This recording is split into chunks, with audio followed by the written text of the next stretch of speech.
Boa noite. Boa Maior prazer. noite. Boa noite, Hamilton. Boa noite.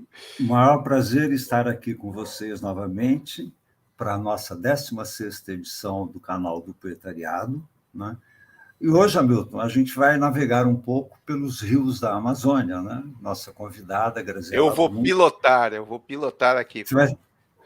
Vai pilotar, você vai ficar encarregado do leme, né?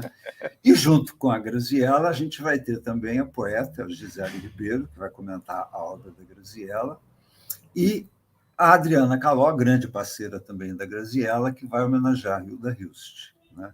Mas antes de chamar a nossa convidada de hoje, eu quero, como youtuber que sou, no canal do Proletariado, eu quero lembrar a vocês, né, nosso público, da importância de vocês se inscreverem no nosso canal, né, acionar o lembrete, né, e curtir os vídeos que nós estamos disponibilizando no endereço do canal do Proletariado, né. Nosso canal está aberto a videopoemas. Inclusive, nós estreamos a semana passada com um videopoema do Arthur Gomes, que está disponível nesse endereço para vocês todos poderem curtir, se inscrever e compartilhar. Muito obrigado. Hamilton, vamos começar a brincadeira navegando pela Amazônia? Estou agora sobrevoando o alter do chão, assim, para ver, e depois a gente vai descer lá embaixo, naquele paraíso amazônico, paraíso do Brasil. E aí você vai encontrar Graziela Brum. É uma alegria, Graziela, estar aqui. Prazer imenso. Falando de alter do chão, paraíso na terra. É verdade, alter do chão. Muito feliz com esse convite, me sinto honrada por participar. Tenho acompanhado vocês e quero parabenizá-los pelo projeto, muito importante para nosso meio poético, né? Sempre vocês trazem autores diferentes e estou muito feliz em estar aqui. Muito obrigada por esse convite. Nós é que agradecemos, Graziela, você ter aceito esse convite nosso, né? Que é aquilo que a gente sempre brinca, é sempre uma aventura, a gente sempre sabe como começa, né? E a gente abdicou de apresentar o nosso convidado, no caso, a nossa convidada. Quem é Graziela Brum? Olha,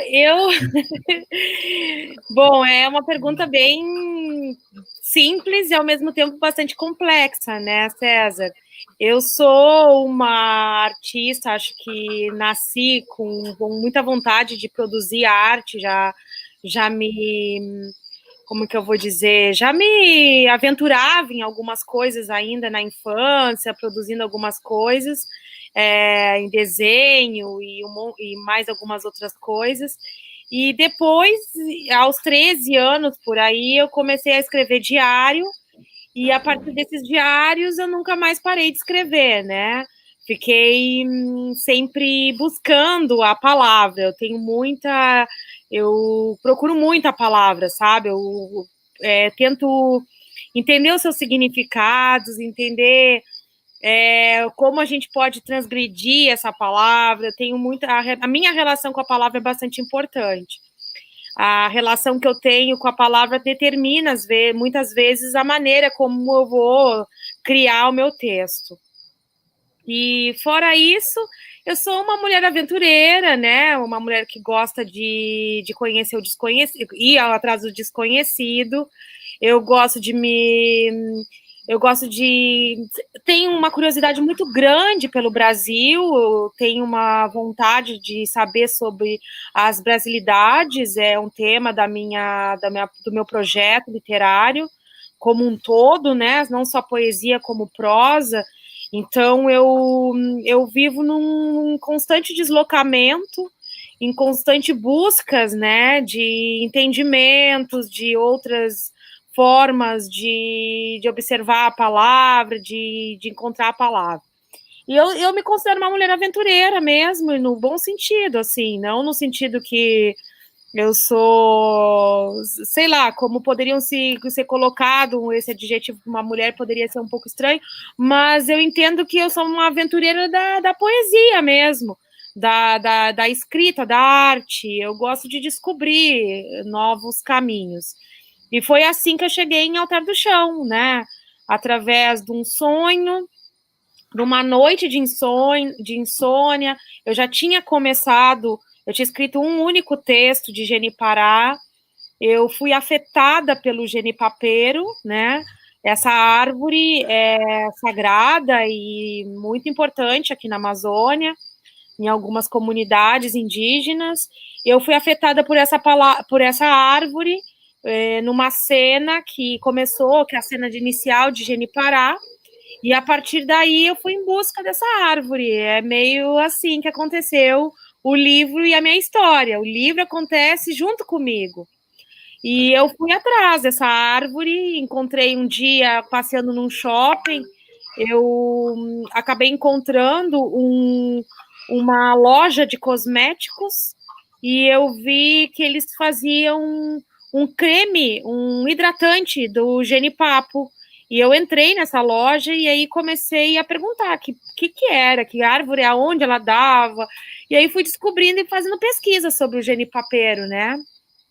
E aí cheguei até a Amazônia.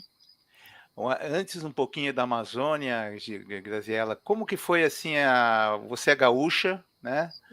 E como que foi assim tuas primeiras influências em casa, na escola, na família, essa motivação inicial assim para você chegar lá, que depois a gente vai conversar bastante sobre Genipará. As minhas motivações do Sul, elas tem uma luz aqui, peraí, deixa eu arrumar aqui. As minhas motivações, o Sul, ele lê muito escritores argentinos, então, os meus primeiros contatos com a literatura foi o Júlio Cortázar e o Borges, né? São esses dois autores autores uruguaios, autores argentinos, e os gaúchos, eu li o Érico Veríssimo, para começar as minhas influências, digamos assim. Então, mas assim, de tudo que eu li, eu gosto muito dessa coisa que o Cortázar faz no conto, né? Essa coisa do fantástico. De trazer esses elementos, assim, que permeiam uma realidade que talvez não seja bem a realidade, né? Esse lugar entre a ficção e a realidade que ele escreve tão bem. Então, acho que essas foram as minhas primeiras influências. Eu praticamente não li autores fora desse eixo. Argentina, Uruguai e chegando até o Rio Grande do Sul, até chegar em São Paulo, né? Eu sabia que eu precisava ir para São Paulo, eu tinha esse entendimento, porque eu acompanhando os meus mestres, que eram o Borges nem tanto, mas o Cortázar, ele tinha morado muitos anos na França, e eu pensava, mas para ser um bom escritor, eu preciso ir para uma grande capital. Eu pensava isso, né? Achava que eu precisava viver essa experiência da grande capital. E aí eu pensei, assim, não, quando eu tive a oportunidade de ir para São Paulo, assim, bom, eu vou para São Paulo. Acho que lá deve ter essas informações que eu estou procurando, que eu estou em busca, né? Dessa minha angústia que eu tinha por conhecer mais a palavra, desenvolver mais, né? E aí eu me mudei para São Paulo com esse objetivo. Em primeiro lugar, era amadurecer um pouco mais a minha literatura, né? E aí, nessa vinda para São Paulo, foi que eu encontrei o Graciliano Ramos, que eu fui ler Clarice Lispector, que eu fui ler o Guimarães Rosa, que eu fui encontrar a minha querida Hilda Hilst também, essa poeta que me afeta totalmente. Então, aí eu comecei a desvendar, né, outros lugares que tão importantes da literatura brasileira, que na época, quando eu era mais jovem, não chegaram até, não cheguei neles, né? Eu não sei por que eu não cheguei, eu acho que foi, não sei, os meus professores passavam isso, era isso que eu achava que era do mais rico, assim, né? E claro, Borges é maravilhoso, vocês abriram com um texto dele. mas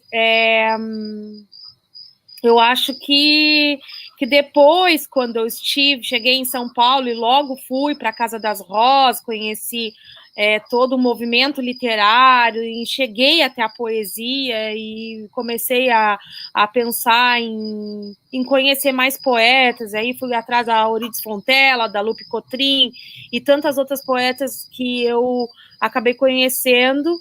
Eu acho que eu realmente entendi que a literatura era bem mais ampla do que esse eixo Buenos Aires, Porto Alegre, sabe? Mas você sempre teve essa dupla, esse hibridismo, esse lugar de fala e de criação na poesia e na ficção? Você fala lugar de fala em que sentido? Lugar de fala, de você enunciar um texto, enunciar uma fala a partir da poesia ou a partir da ficção, ao mesmo tempo você é poeta e ficcionista desde o início? Olha, a poesia não chegou assim, né? Eu acho que a prosa chegou bem antes do que a poesia. Eu lia muita prosa e acho que eu entendi a poesia como algo que é um deus, né? A poesia era uma deusa, na verdade. Uma deusa em que eu não conseguia me aproximar porque eu entendia que aquilo era muito precioso, sabe? A prosa eu achava algo mais humano, mais palpável. Acho que é isso, assim. E aí, em determinado momento, eu comecei, eu não sei quem exatamente, como que aconteceu, mas acabei encontrando algumas poesias da Hilda com os grupos que eu comecei a frequentar e as pessoas com quem eu comecei a fazer interlocução poética e literária. Encontrei a Hilda Hilst e a partir disso eu pirei ali, né? Eu pirei e comecei a pensar, não, mas para aí, e de tudo que eu faço, o que mais evoca emoções em mim, o que mais evoca o meu eu íntimo é a descoberta da palavra, é essa artesania com a palavra, né? É esses encaixes únicos que a gente faz de uma palavra com a outra. Então, eu acho que eu gosto de poesia também. Aí comecei a ler muita poesia, e não só ler poesia, né, para mim, mas declamar poesia. E aí me parecia aquilo muito importante, assim, muito existencial, aquela coisa de colocar a poesia, ler a poesia em voz alta, e aquilo foi me enrodilhando, como se eu fosse ali um centrinho, e na volta daquilo ali as palavras giravam, sabe? Elas giram em torno de mim. E quando eu começava a ler em voz alta, eu parecia que eu estava sendo abraçada, envolvida por tudo aquilo. E aí aconteceu, né? E é engraçado porque eu me considero uma poeta, eu acho que eu sou poeta porque eu vejo as coisas com poesia, eu tento olhar tudo que eu vejo, assim, eu tento trazer esse olhar da fotografia, do registro, dar o olhar poético para tudo isso. E aí, ao mesmo tempo, eu acabo escrevendo prosa sempre, quando eu publico. Eu não, né, publiquei o Geni Pará e o Vejo Girassóis em Você, que é uns textos de prosa poética. E tudo que eu faço acaba em prosa, mas perpassa a poesia, sem dúvida nenhuma, né? Eu acho que isso não tem outra forma de escrever, eu não sei, eu acho que os prosadores, às vezes, quando não usam a poesia, eu acho que, não sei, para mim, no meu modo de ver, parece que falta, sabe? Falta alguma coisa. A realidade, ela é muito irreal. Só a poesia pode nos atravessar realmente e evocar algo de muito importante, muito especial, ou de muito reflexivo no ser. Foi essa motivação produzida pela Hilda Hilst que levou você e a Adriana Caló a fazer as Senhoras Obscenas? Foi exatamente isso. A Adriana Caló, ela é uma escritora, ela faz alguns textos críticos e alguns textos muito interessantes, né? E ela conhecia uma pessoa, eu conheci uma pessoa que eu a conhecia, né? E era a véspera do aniversário da Adriana Caló, não, era no dia do aniversário da Adriana Caló, era dia 6 de março de 2017. E o meu amigo me deu o telefone dela no dia do aniversário dela, e eu mandei uma mensagem. Eu sei que você escreve sobre Hilda Hilst, e eu queria saber se você quer declamar algum poema, que eu estou montando um canal no YouTube. E foi assim que eu conheci a Adriana Caló. Quem nos aproximou foi a Hilda Hilst, assim, porque ele mandou o texto dela, né? Eu li o texto, eu fiquei encantada com as coisas que ela estava escrevendo sobre a Hilda. E ela escreve sobre vários poetas, ela tem um trabalho muito sério, muito aprofundado sobre o resgate da mulher na literatura. E aí eu me aproximei da Adriana, ela mandou o vídeo declamando a Hilda Hilst, e eu achei aquilo fabuloso, a voz, a entonação, o conhecimento que ela tinha sobre a poeta. Assim, gente, eu preciso me aproximar dessa poeta, dessa mulher, porque ela é muito especial. E aí eu estava montando o canal e eu ia lançar o canal Dia da Mulher, dia 8 de março. E aí eu chamei a Adriana. Adriana, olha, eu acho que você é tão louca pela Hilda quanto eu, e eu gostaria que vamos montar esse canal juntos, você vem como minha parceira, e ela topou, assim, na hora, e foi incrível a interlocução, tudo. Eu estava passando por um momento também de troca de pele, assim, de mudança na minha vida, e a poesia simplesmente era minha fonte, assim, sabe? As interlocuções que eu fazia com a Adriana, as conversas sobre as poetas, sobre Gilca Machado, que é a outra poeta que ela conhece muito, e que eu acabei conhecendo um pouco mais por causa dela, da Adriana, né? As conversas, as poesias, a gente ficou muito empolgada com esse canal. A gente tinha a poesia da madrugada, que a gente lia um poema às 2 da manhã, a gente ficou muito, muito empolgada com tudo isso, e foi maravilhoso. Nosso primeiro sarau das Senhoras Obscenas, a gente colocou na Patuscada 250 pessoas, mas nunca a Patuscada, acho que só nos aniversários que o Eduardo Lacerda fazia, ele conseguia juntar tudo isso. Nós não tinha lugar para ficar lá dentro daquele espaço que ele tem ali na Vila Madalena, não tinha espaço dentro, as pessoas ficavam ao lado do microfone, assim, tinha o pedestal do microfone, as pessoas sentavam na volta, assim, para escutar as mulheres lendo poesia. Aquilo foi histórico, foi uma coisa, assim, foi maravilhoso, assim. Eu tenho muito orgulho do que aconteceu e dessa história que eu construí com a Adriana Caló, né? Deixa eu só fazer uma perguntinha, só um minutinho, claro. César. A Hilda foi um marco na sua literatura, pelo que você fala, foi um marco, né? Mas o que te chamou a atenção na literatura da Hilda?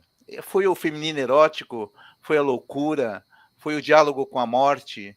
Foi o fato de ela ser ficcionista e ao mesmo tempo poeta? O lirismo? O que foi, assim? Qual foi a pedra de toque, assim, que deu Sim. aquele clique? E que essa mulher, ela vai também ajudar a definir minha vida literária. Sim. A literatura, ela parte de um tema existencial, né?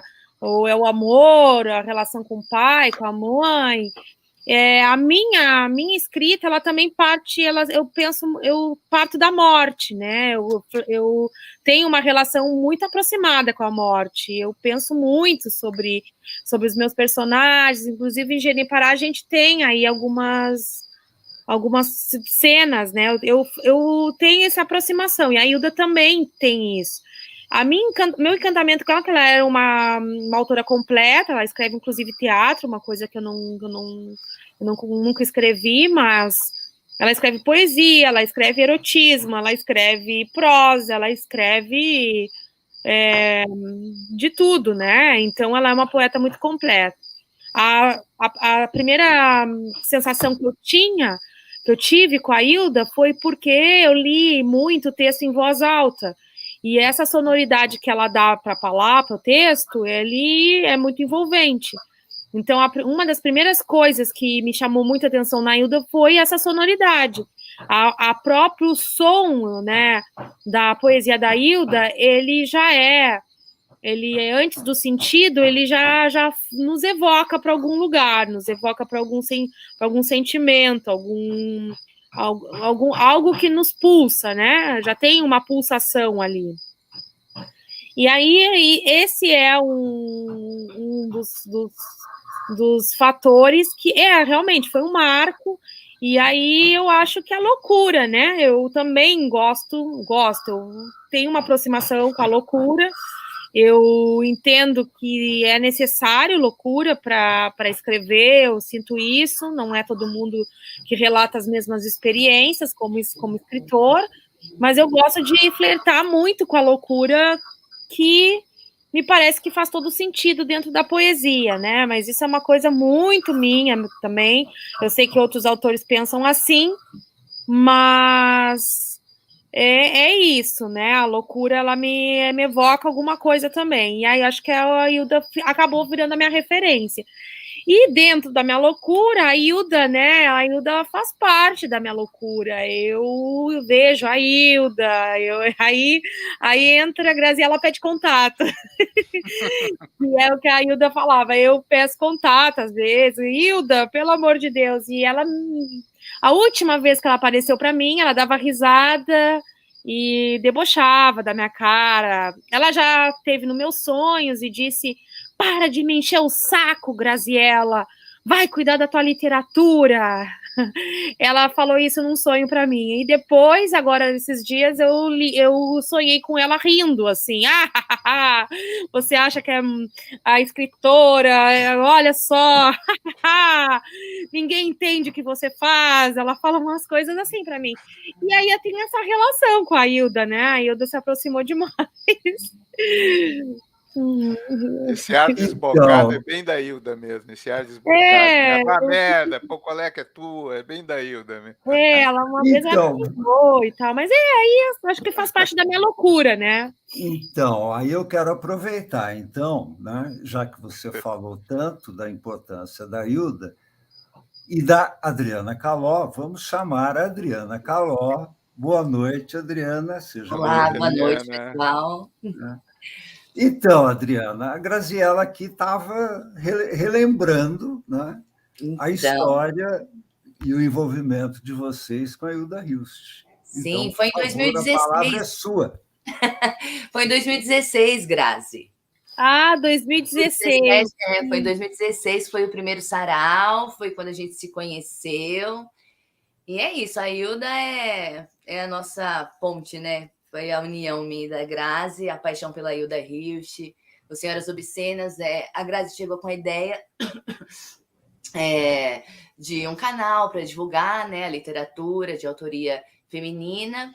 E eu adorei, me encantei. E aí já propus, por que a gente não faz resgate de memórias de tantas mulheres que ficaram ofuscadas pela história, pela literatura. E aí foi se formando o canal e foi muito legal todo aquele começo, aquele sarau bombástico e tudo mais. Então, agora eu gostaria de ler um poema da Hilda para a Grazi. Na verdade, vamos homenagear a Hilda com a Grazi. Isso que eu ia te sugerir. Vamos lá. A palavra é sua. Tá bem. Se chegarem agentes, diga que vivo o meu avesso. Se há um vivaz escarlate sobre o peito de antes palidez, linhos faiscantes sobre as magras ancas e inquietantes cardumes sobre os pés, que a boca não se vê e nem se ouve a palavra.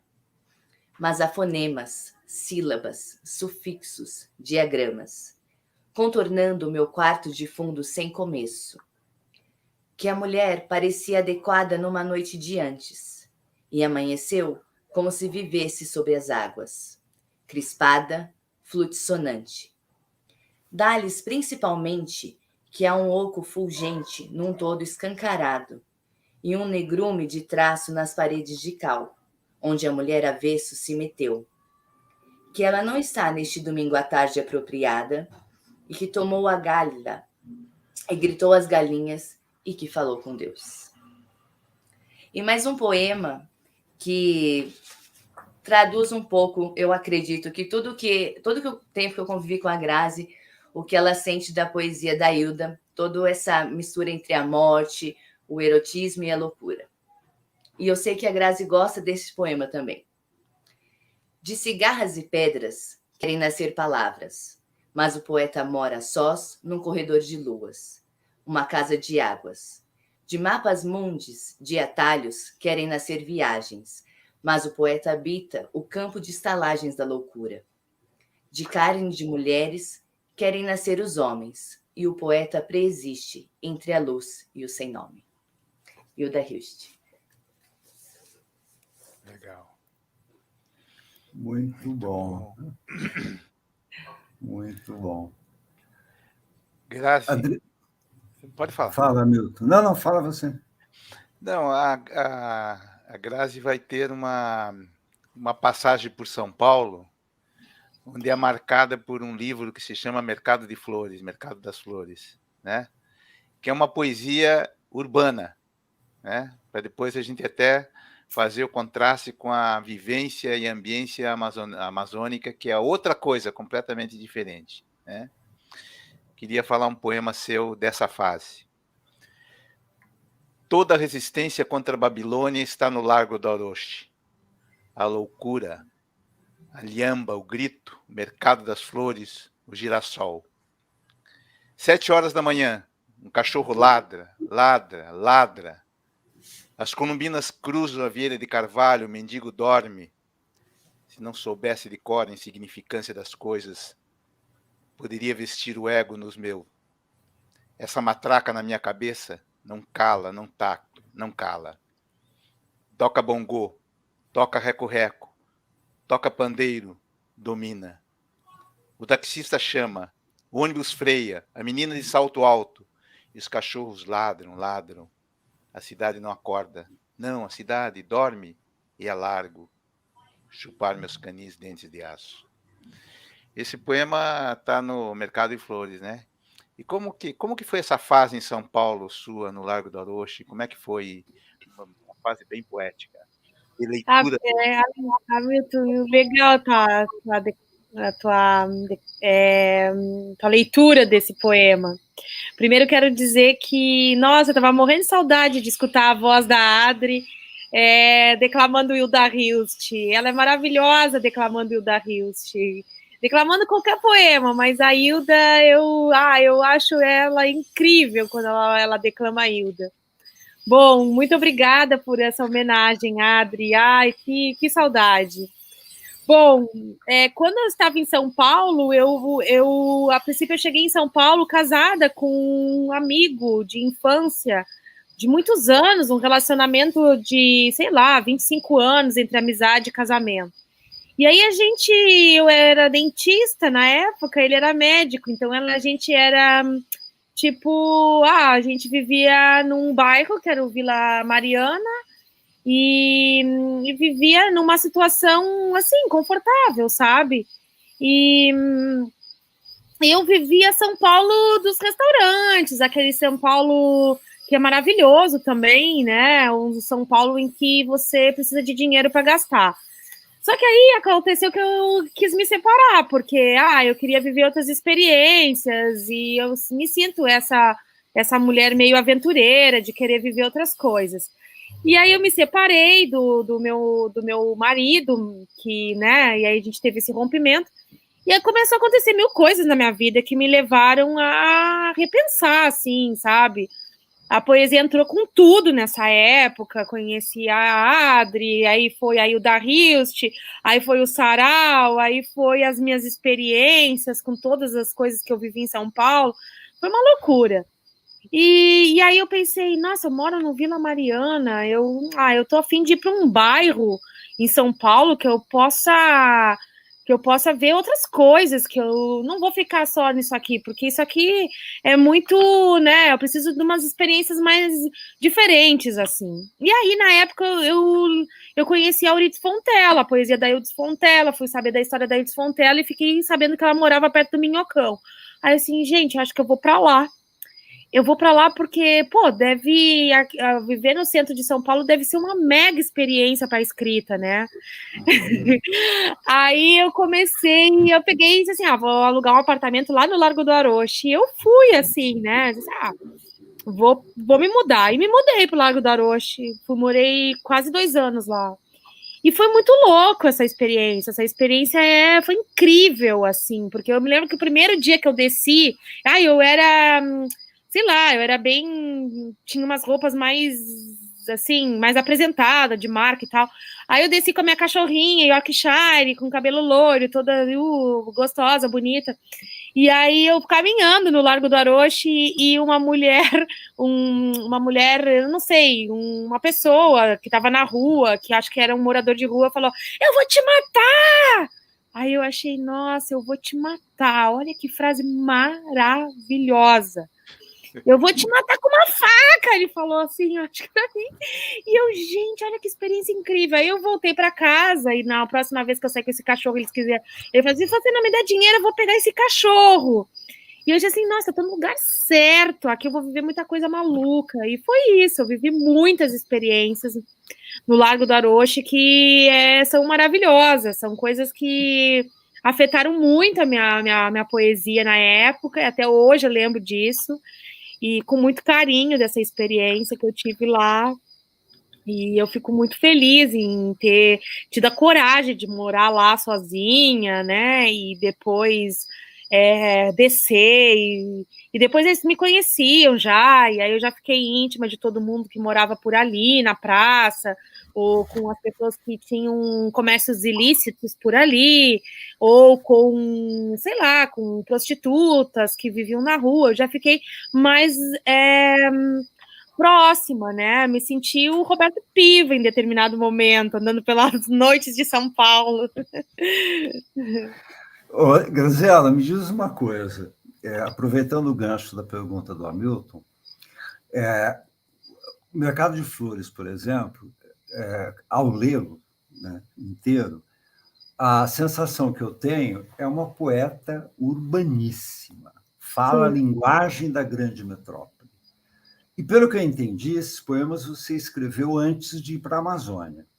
Sim. E a minha pergunta é, em que medida a tua linguagem poética foi ou está sendo afetada também por essa experiência na Amazônia?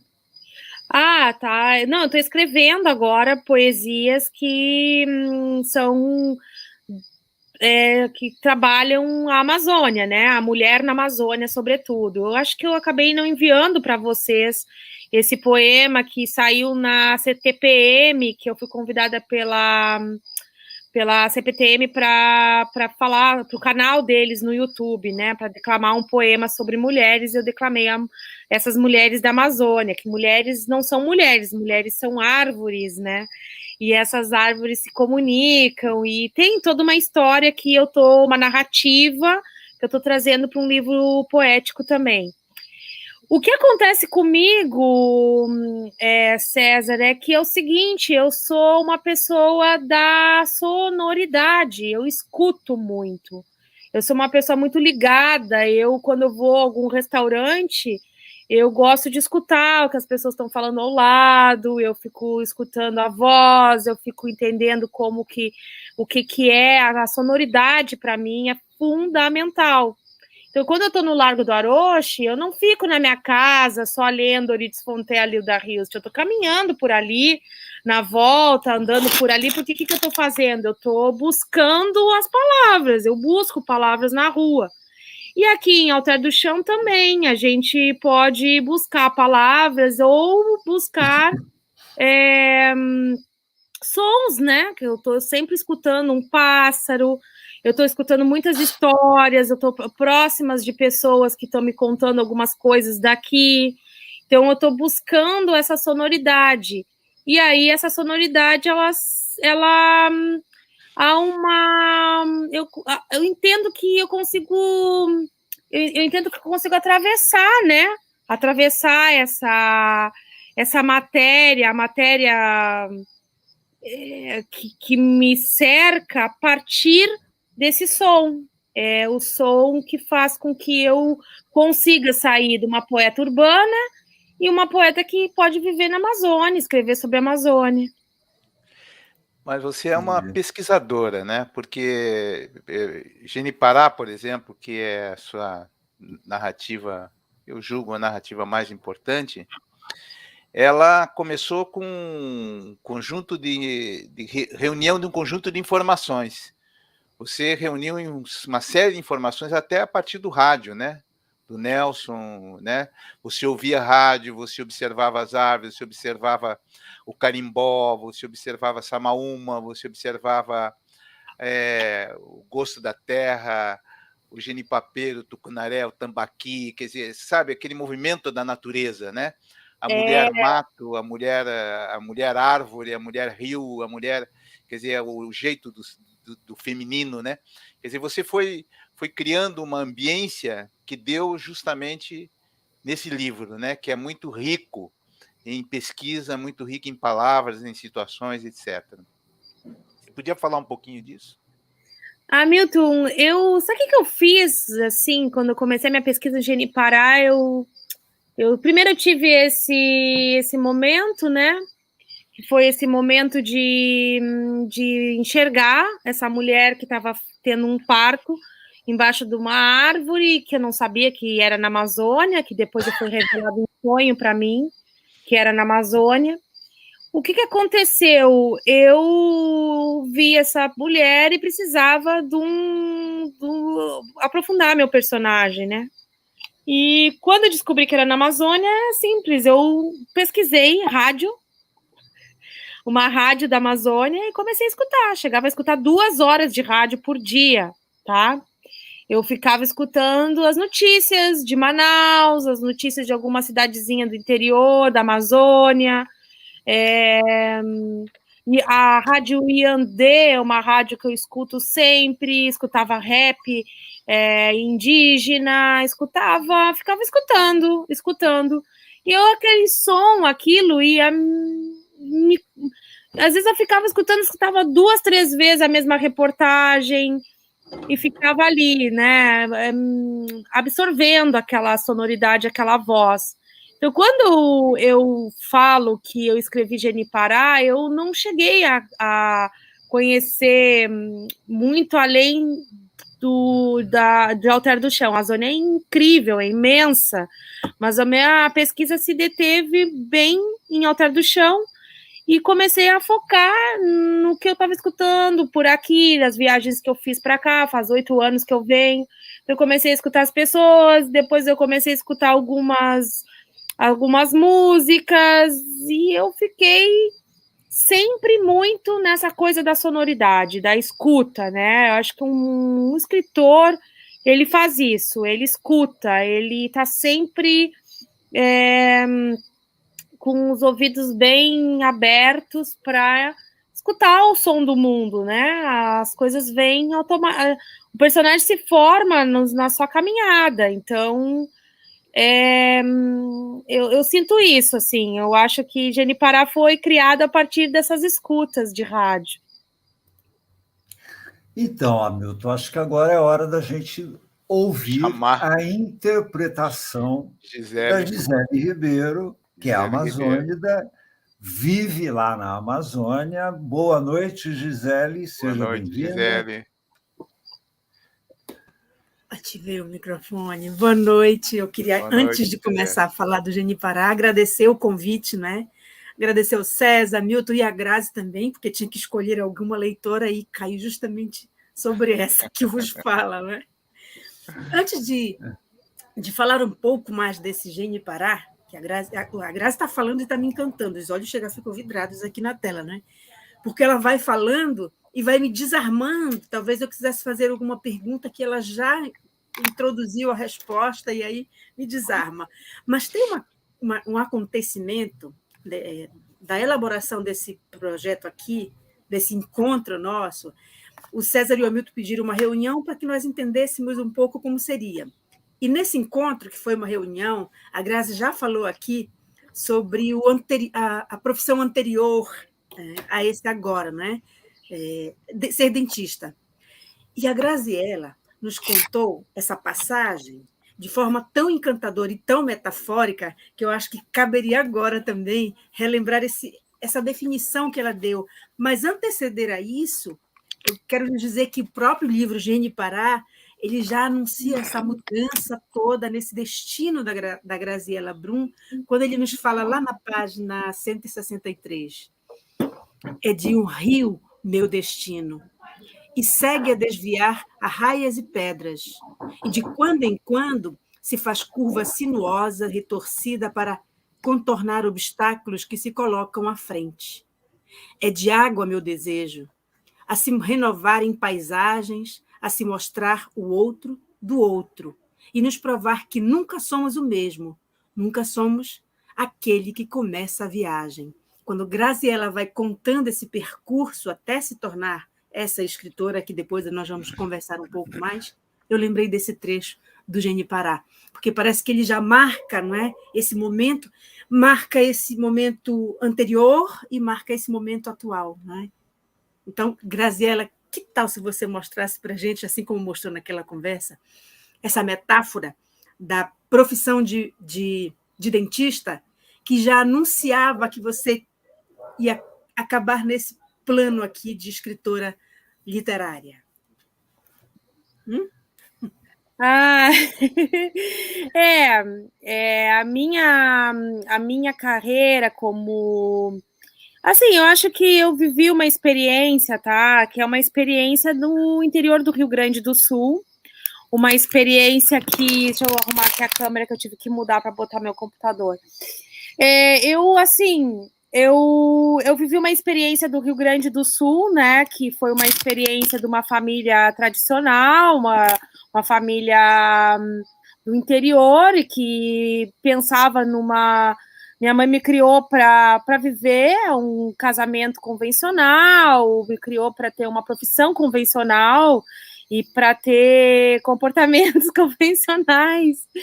E que foi uma mãe maravilhosa, porque ela fez aquilo que ela acreditava, né? Só que eu era uma aventureira, né? Eu sempre fui uma pessoa que foi muito curiosa, né? Então eu entrei na faculdade de odontologia, me formei como cirurgiã dentista na Universidade Federal de Pelotas, né? E foi uma experiência incrível, me formei com 23 anos, eu era dentista já, e a odontologia me trouxe muita coisa, inclusive eu estou conseguindo fazer essa residência artística aqui em Alter do Chão, porque eu tenho uns recursos que vieram da minha profissão lá em São Paulo da odontologia, né? Também isso. Só que a odontologia é uma profissão que você fica presa entre quatro paredes, uma profissão extremamente técnica, em que a gente não pode subverter a técnica, a gente não pode transgredir a técnica, a gente tem que manter sempre o mesmo padrão, as mesmas observações, né, dos tratamentos. Então, tudo é muito, como é que eu vou dizer, muito repetitivo. E não é aquele repetitivo poético que tem sonoridade, você tem que ter uma atenção muito séria, você lida com pacientes com dor e tal. E aí eu me sentia, dentro da minha profissão, dentro da odontologia, realmente muito sufocada. Extremamente sufocada dentro daquelas quatro paredes, eu queria voar, eu queria ver o mundo, né? E a odontologia me deixava... Eu entrava no consultório às 8, saía ao final da tarde, não via, às vezes, o sol se pôr, eu não tinha essa relação com a natureza, porque é uma profissão extremamente cansativa. Você fica ali e lida com muita dor, com muita expectativa, e aí agora a odontologia também foi para um lado estético, de que as coisas são mais, precisa ter mais harmonia do que função, e sei lá, enfim, sabe, eu fiquei um pouco frustrada em determinado momento com aquilo, e aí eu já escrevia, já tinha o Fumaça, que é um romance que eu não publiquei, que já tinha ganhado PROAC, aí o Genipará ganhou PROAC de novo, e algumas coisas foram acontecendo na minha vida me dizendo assim, bom, vai, Grazi, vai para a literatura, porque, pô, aposta, né? Aposta, faz o que você tá a fim de fazer. E eu entendi que eu precisava sair de São Paulo e fazer uma viagem para conseguir entender o que eu queria, assim, como que eu ia fazer literatura no Brasil, como que ia acontecer isso. E aí começou a me surgir essa coisa da residência artística, residência literária. Eu descobri algumas residências em Porto, Portugal, e na mesma época, a minha irmã estava com aquela função de conseguir a nossa cidadania portuguesa. E eu pensei, bom, então eu vou passar um ano viajando, tinha ganhado o PROAC do Genipará, vou ficar só lendo, escrevendo um ano, viajando e tentando entender, assim, como que eu vou viver de literatura, né? Como que eu vou fazer num país que nem o Brasil, que desvaloriza tanto a literatura. E foi o que aconteceu. Eu fiz isso, comecei a viajar, vim para Alter do Chão, que é um lugar que eu sempre vinha. Depois eu ia para Lisboa e ia participar de algumas intervenções poéticas, de uma residência artística lá em Porto. E o que aconteceu é que a pandemia me pegou, assim, nesse trânsito, e eu acabei ficando no Brasil, ficando em Alter do Chão, e logo em seguida pensei, gente, mas a Amazônia precisa ser narrada, né? A Amazônia precisa... Eu sozinha não consigo narrar a Amazônia. Eu preciso narrar, trazer pessoas sensíveis, pessoas que possam escrever sobre esse lugar, que possam sensibilizar o público, que possam, né, entender mais o que é a Amazônia, porque as pessoas não sabem ainda o que é a Amazônia, as pessoas ainda têm esse olhar de querer ver o indígena, né, de querer ver ele lá na aldeia, fazendo a dança da chuva. As pessoas têm essa ideia, né? Essa vontade. E a Amazônia, não. A Amazônia é muito mais do que... Não é isso, e não é isso só, né? E tem outras coisas, e isso já também não é tão assim, né? Essa visão colonizadora ainda existe muito para a Amazônia, sabe? De achar que a Amazônia ela não tem toda essa diversidade, as pessoas não entendem e meio que vivem, não conseguem entender muito assim ainda o que é. Então eu senti essa necessidade.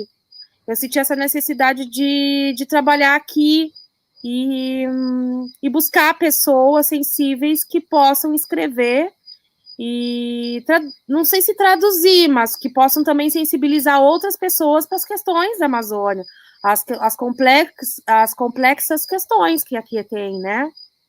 E entender que as coisas vão mudando, as aldeias já não são exatamente iguais e já não tem obrigação de ser, sabe? As pessoas vão interagindo não sei, eu acho que eu estou muito encantada com esse projeto, acho que me atrapalho na hora de falar. Graziela, deixa eu só te pedir uma coisa. Para as pessoas interessadas no projeto de residência artística, pode entrar em contato com você, não pode? Sim, claro. É esse endereço aqui, do Instagram?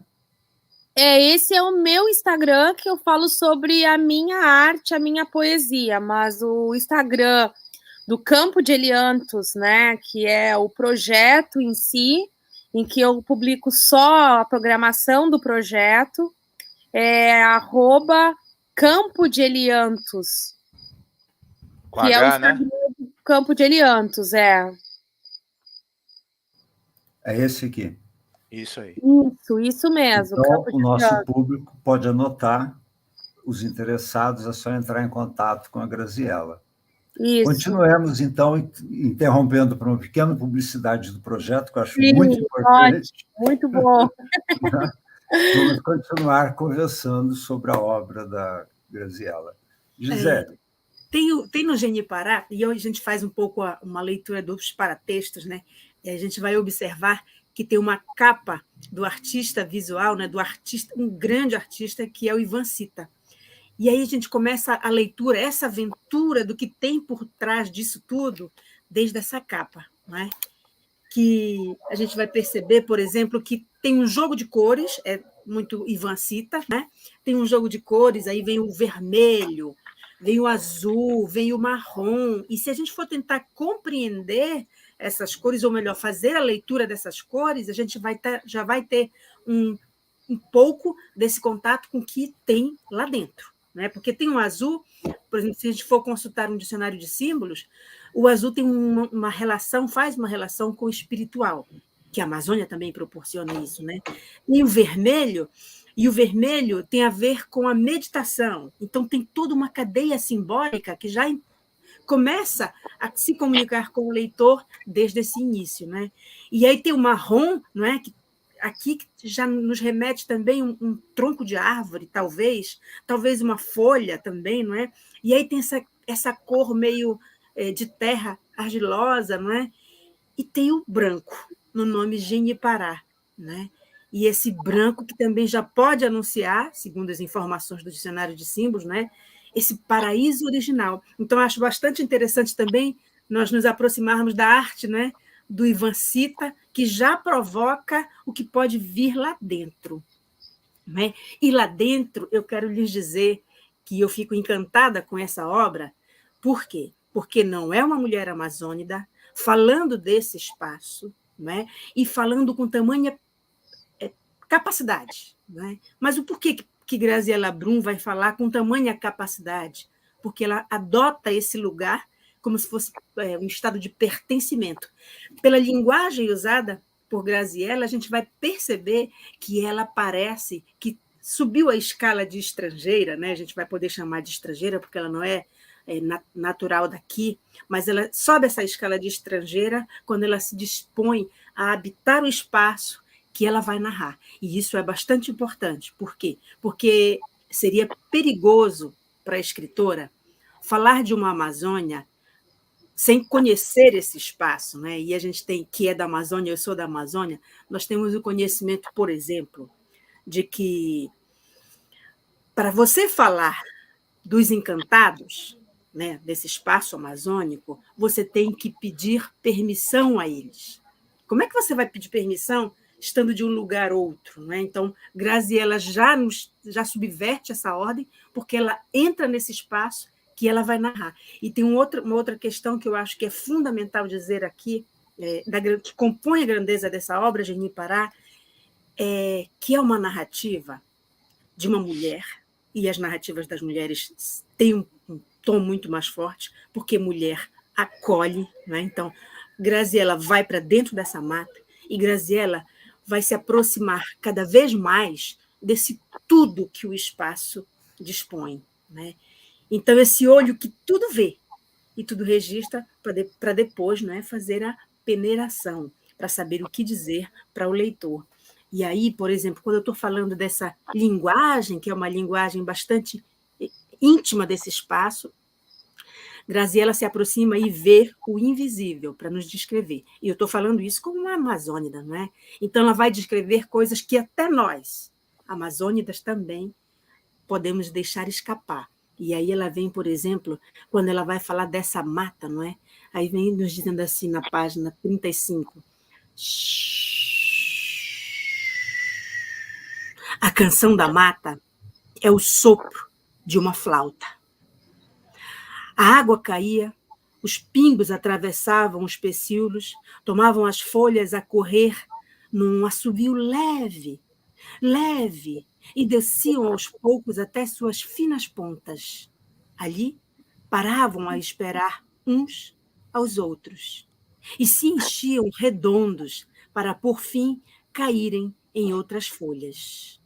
Aí está a música, a dança mais esperada da floresta. Chuva, chuva.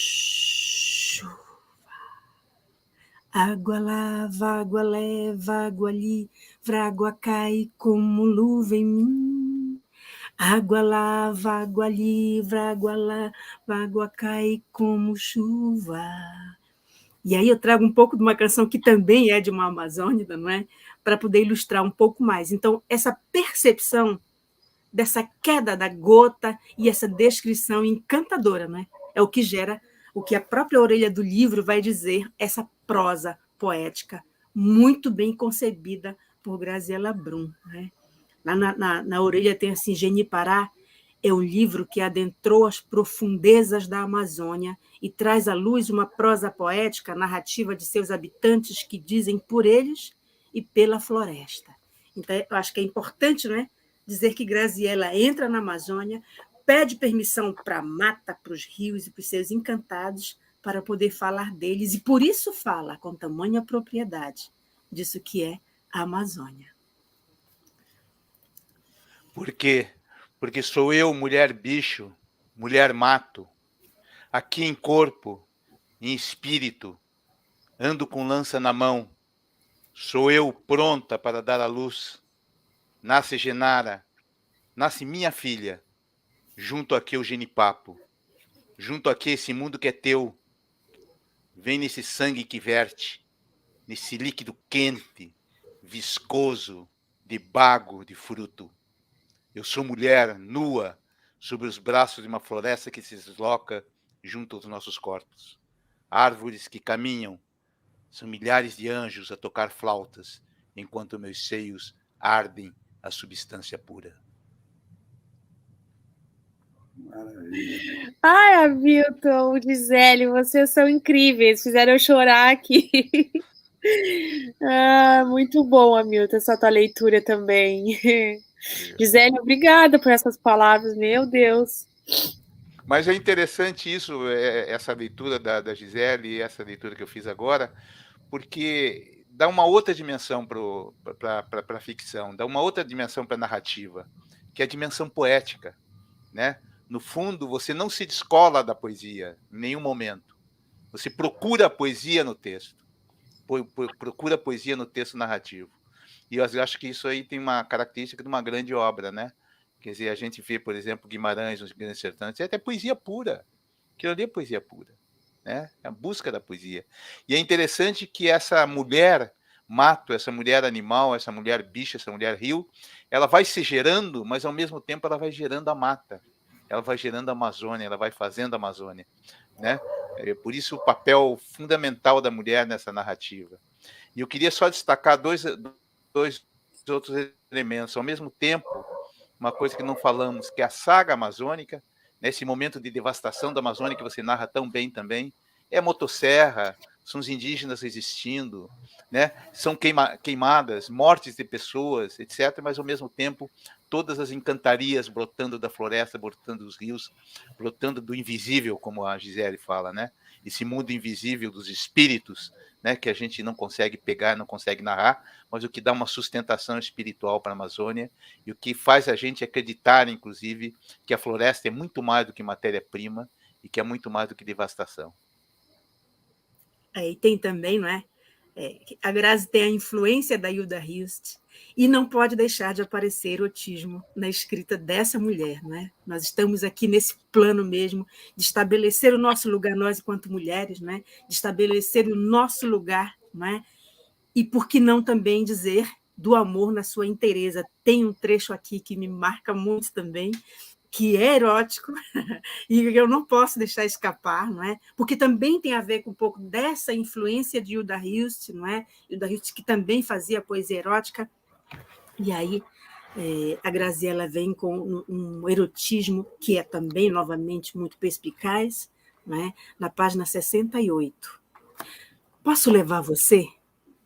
Perguntei, tentando prolongar ao máximo o nosso tempo. Ela fez sinal com a cabeça, como se fosse óbvio que a gente permanecesse juntos. Ao sair do galpão do peixe fresco, beijei Joane pela primeira vez. Seus lábios entreabertos pegavam fogo e avancei em extremo cuidado, tomado por um medo terrível de que ela se assustasse e viesse num subsalto a recuar. Não suportaria sua rejeição. Mas Joane avançou também e pude sentir o sabor de taperebá na sua saliva.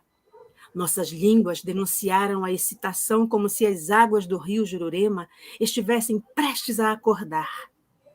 Encostei meu corpo no dela e seus seios, em cachos de gongorra, me apontavam o peito.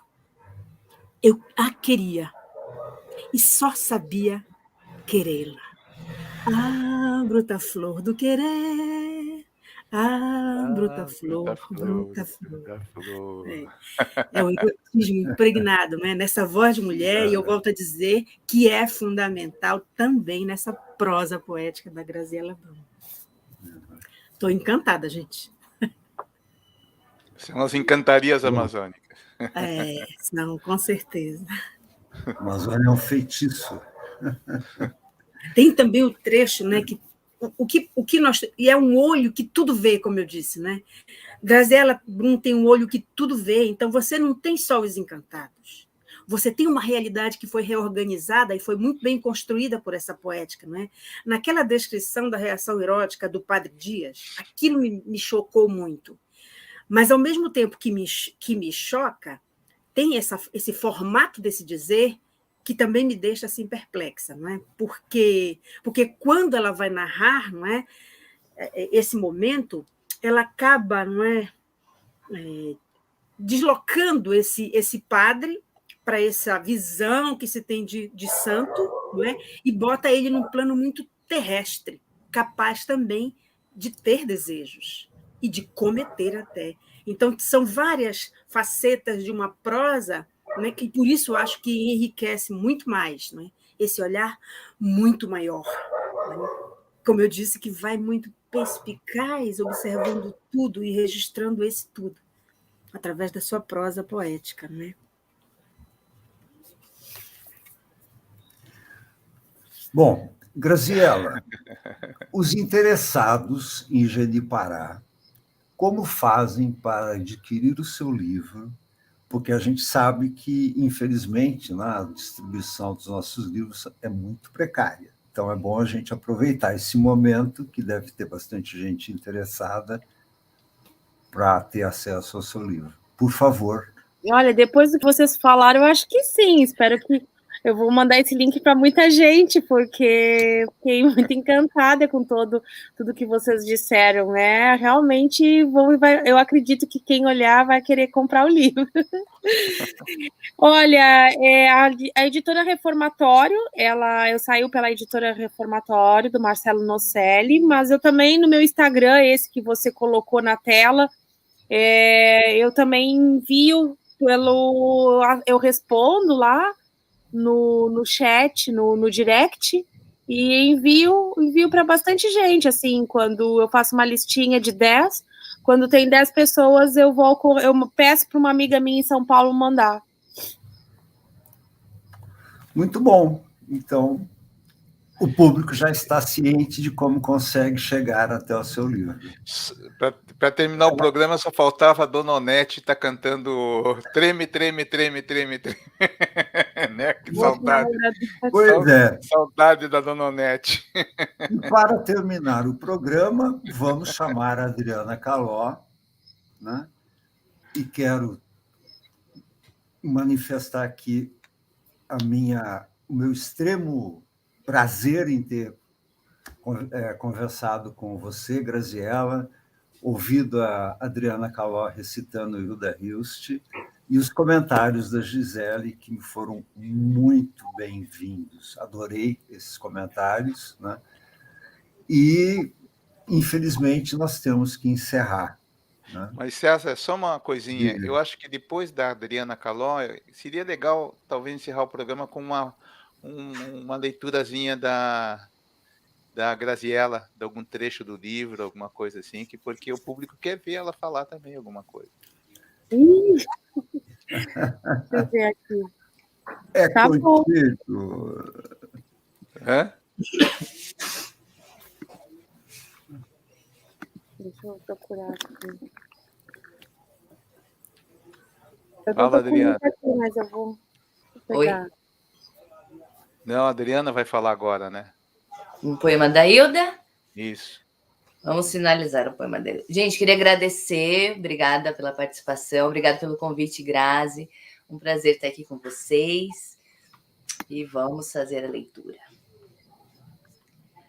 Porque há desejo em mim, é tudo cintilância. Antes, o cotidiano era um pensar às alturas, buscando aquele outro decantado.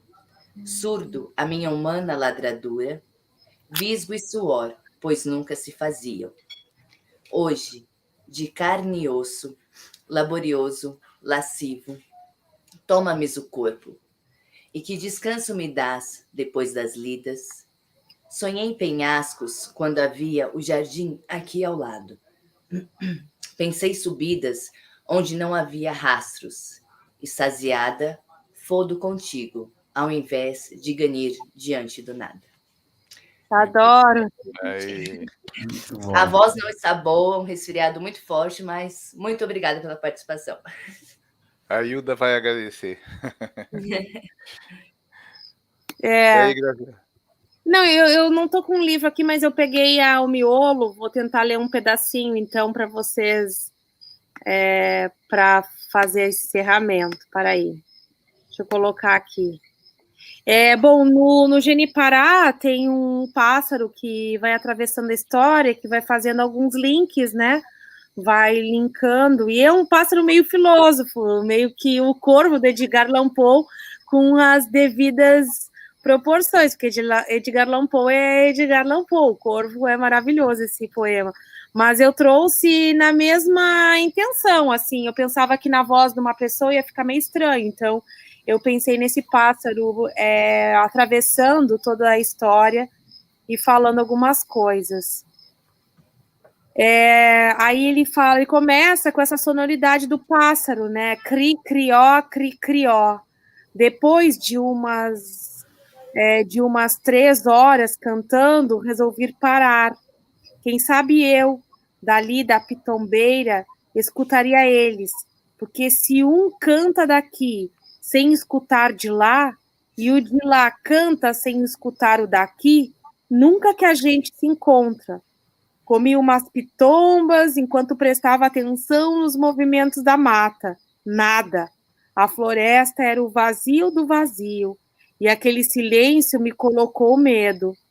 Sempre me falaram que a floresta é tão grande que tem uns que, depois de se perderem, nunca mais se encontram. Vai saber. Talvez o caso seja comigo, seja minha pouca valia. Talvez mereça a solidão, por ser eu de pouca ou nenhuma importância na Terra. Ele estava meio que filosofando aí, porque ele tinha se perdido num incêndio na Amazônia, esse pássaro. Legal. Muito bom. Mas a Amazônia não pega fogo. Não pega. Não pega. Olha, esse ano aqui em Alter do Chão a gente não teve nenhuma queimada porque choveu muito e aí a gente não teve essas queimadas como tinha antes. Ai, que boa notícia. Foi bom. Alter do Chão não pega fogo. Olha, já teve vários episódios aqui, muito contraditórios, né? Que a gente não sabe exatamente o que... quer dizer, a gente sabe, né? Mas alguns episódios bastante contraditórios. E um desses episódios me tocou muito e é uma dos motivos e uma das fontes que me inspirou para escrever o incêndio dentro do Genipará, os incêndios. Legal. Bom. Muito bem. Gente, muito obrigado mais uma vez pela presença de vocês no nosso programa. Quero agradecer ao nosso público, alguns muito fiéis que nos acompanham desde a primeira edição, né? E convidá-los para o próximo programa em dezembro, que vai ser no dia 20 de dezembro, 5 dias antes do Natal. Anunciamos agora, Milton? Não, surpresa. Não, né? Então vamos deixar como surpresa, não só para as 3 meninas... Não ficar imaginando, o pessoal vai ficar imaginando. É melhor. Então, gente... Um beijo para vocês, muito obrigado. Mas tem tudo, só posso dizer uma coisa, tem tudo a ver com Genipará e com a Amazônia, né? Com a Amazônia, com certeza. Tá um bom. Grande abraço a todos, até então o mês que vem. Foi uma honra estar com vocês aqui sempre, tá? Abraço, gente. Um abraço. Abração.